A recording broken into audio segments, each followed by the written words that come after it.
জনরব media, জনতার কথা বলে।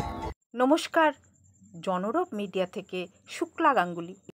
11ই আগস্ট 2025 কলকাতা প্রেস ক্লাবে পশ্চিমবঙ্গ কলেজ শিক্ষাকর্মী ইউনিয়ন থেকে এক সাংবাদিক সম্মেলনে যে কথা উঠে এলো তা কিন্তু খুবই চিন্তার বিষয়। কি কথা, চলুন আমরা শুনে নিই। আমাদের আজকে এই সাংবাদিক সম্মেলন দেখেছি, সে বিষয়টা আমি বলার চেষ্টা করছি। কালের মধ্যে সবচেয়ে আক্রমণের কেন্দ্রবিন্দু হচ্ছে কলেজ শিক্ষা অঙ্গন। আমরা খুব আতঙ্কিত। আমরা এই বিষয়টা নিয়ে আমাদের যা দায়িত্ব কর্তব্য, আমরা দীর্ঘ 11 বছর 12 বছর ধরে আমরা সরকারের দৃষ্টি আকর্ষণ করার চেষ্টা করছি। মূলত আপনারা প্রত্যেকেই জানবেন যে এখন আমরা এসছি শুধুমাত্র সাউথ ক্যালকাটা ল কলেজের ঘটনাটাকে কেন্দ্র করে নয়, এটা কোনো একটা বিচ্ছিন্ন ঘটনা বলে আমরা মনে করি। সামগ্রিকভাবে কলেজ শিক্ষা অঙ্গনগুলিতে যে ঘটনা একটার পর একটা ঘটছে, যেগুলোতে খুবই প্রচার মাধ্যমের আলোয় আসছে, সেইগুলো নিয়েই আলোড়িত হচ্ছে। কিন্তু প্রত্যেকটা শিক্ষা প্রতিষ্ঠানে কিন্তু ধারাবাহিকভাবে এই লুম্পেনরা চলছে। তাই আমরা আমাদের সংগঠনের পক্ষ থেকে গোটা রাজ্যের শিক্ষা সুষ্ঠু পরিবেশ ফিরিয়ে আনার লক্ষ্যে পুরুষমুক্ত শিক্ষা অঙ্গন গড়ে তুলতে ধারাবাহিক আমরা আন্দোলন করে যাচ্ছি। ইতিমধ্যে আমাদের কথা লিখিতভাবে আমরা সে বিষয়টা বলার চেষ্টা করেছি। গোটা শিক্ষা অঙ্গনকে এইভাবে দুর্বৃত্তায়ন মুক্ত করা হচ্ছে। তাই আমরা মোটামুটিভাবে যেটা চাইছি এই সময়ের মধ্যে, তাই বহিরাগত দুষ্কৃতি মুক্ত শিক্ষা অঙ্গন গড়ে তুলতে হবে, ছাত্রছাত্রী শিক্ষাকর্মীদের নিরাপত্তাকে সুনিশ্চিত করতে হবে, শিক্ষা সুষ্ঠু পরিবেশ ফিরিয়ে আনতে হবে এবং শিক্ষাক্ষেত্রে গণতান্ত্রিক পরিবেশ এবং সুস্থ শিক্ষা ব্যবস্থার রূপায়ণ সহ জাতীয় শিক্ষানীতির দাবিতে আজকের আমাদের এই সাংবাদিক সম্মেলন।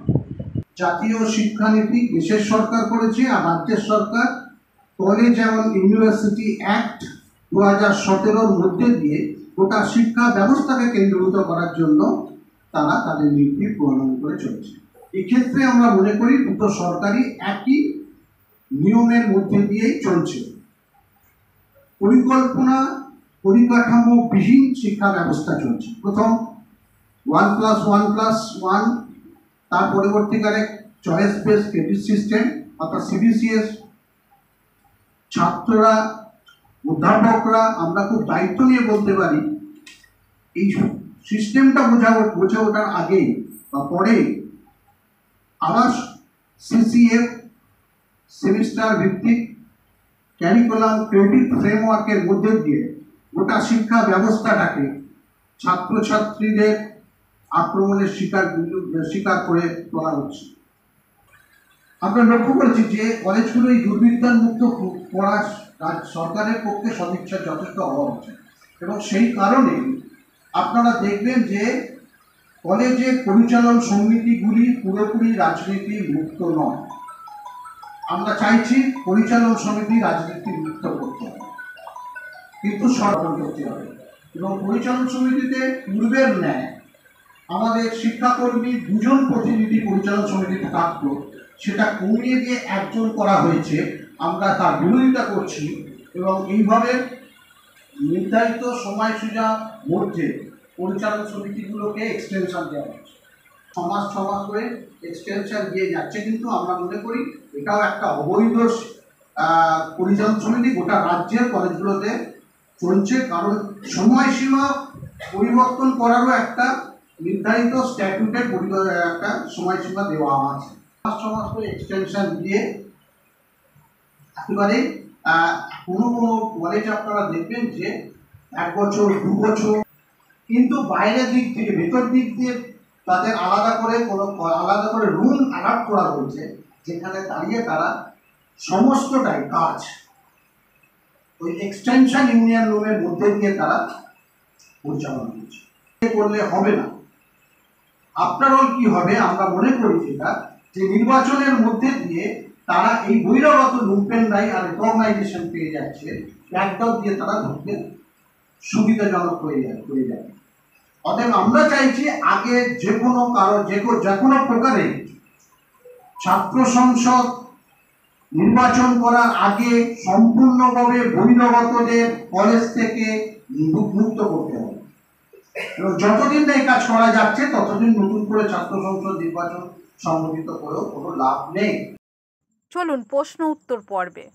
সমস্যা আছে, তার সমাধান কিভাবে হবে সেই সম্পর্কে জেনে নেওয়া যাক। আমি আপনাদের বলার সময় বলেছি, আপনারা খুঁজে দেখবেন যে বহু কলেজের এমনও কলেজ আছে যা শুধু অস্থায়ী কর্মচারীদের দিয়ে চলছে, একজন বা দুজন আছে এরকম। সৌভাগ্যই আমাদের স্বচ্ছতা কর্মী সংগঠনের সদস্য।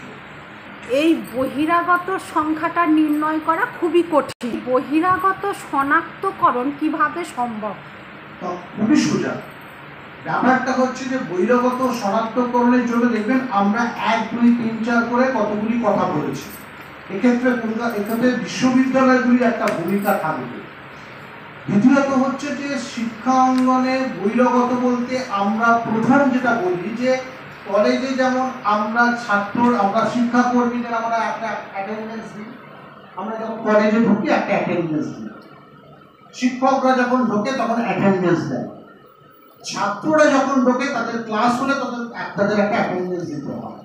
অর্থাৎ শিক্ষাকর্মীদের যেমন অ্যাটেন্ডেন্সকে মনিটর করা হয়, তেমন ছাত্রদের অ্যাটেন্ডেন্সটাকেও যদি আপনারা মনিটর করা যায়, এক্ষেত্রে বিশ্ববিদ্যালয়গুলি যদি নির্দিষ্ট নিয়ম বিশ্ববিদ্যালয়গুলি কলেজগুলির প্রতি আরোপ করেন, আমার ধারণা যে বাইরের সমস্ত বহিরাগতদের মুক্ত করা যাবে। এবং বহিরাগত হচ্ছে আরেকটা শ্রেণীরা বলছে, সেটা হচ্ছে যে ধরুন অস্থায়ী কর্মচারী, ধরুন ক্যাজুয়াল কর্মচারী, মানে ক্যাজুয়াল স্টুডেন্ট।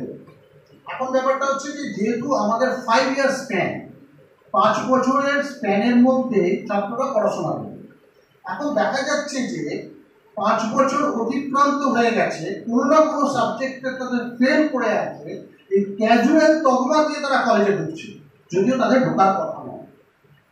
তাহলে এই সংখ্যাটাকেও আমাদের আটকাতে হবে। এখন সামগ্রিকভাবে আমি যেটা বললাম যে শিক্ষাকর্মীদের যেমন উপস্থিতিটাকে মনিটর করা হয়, ছাত্রদের অ্যাটেন্ডেন্সটাকে যদি মনিটর করা যায় তাহলে বহিরাগত মুক্ত করা যেতে পারে। আজকের এই সাংবাদিক সম্মেলন থেকে শিক্ষামন্ত্রীকে কি বার্তা দিতে চান? আমরা বলতে চাইছি যে আমাদের সঙ্গে বসুন।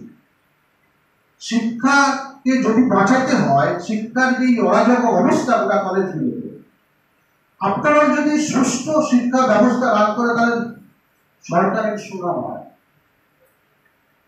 সরকারের যদি সুনাম উনি রক্ষা করতে চান তাহলে আমাদের মতো দায়িত্বশীল সংগঠনের সঙ্গে ওরা বসুন, যেটা উনি এড়িয়ে যাচ্ছেন। কারণ উনি আমাদের মুখোমুখি হতে চাইছেন না। যে বক্তব্য আমরা বলবো, উপস্থাপিত করবো, যে দাবি আমরা উত্থাপন করবো, সেই দাবিগুলি পূরণ করার মতো মেরুদণ্ড ওনার নেই। কারণ উনি নিজে কিছু করতে পারবেন না। রাজ্যের একজনই আছেন, তিনি তার নির্দেশ ছাড়া তিনি কোনো কাজই করতে পারবেন না। এই চিন্তা ভাবনা, এই মনোভাব থেকে তিনি আমাদের সঙ্গে বসতে চাইছেন না বলেই আমার মনে হয়। বর্তমান সময় ছাত্রছাত্রীরা পঠন পাঠনের সুযোগ থেকেও বঞ্চিত হচ্ছে। সুতরাং একটা রাজ্যের গুণগত উন্নয়নের মান কিন্তু নির্ধারণ করে শিক্ষা ব্যবস্থা, তারপরে আছে স্বাস্থ্য। আশা করি উন্নতির খবরই আমরা করব। আপনারা দেখছেন জনরব মিডিয়া।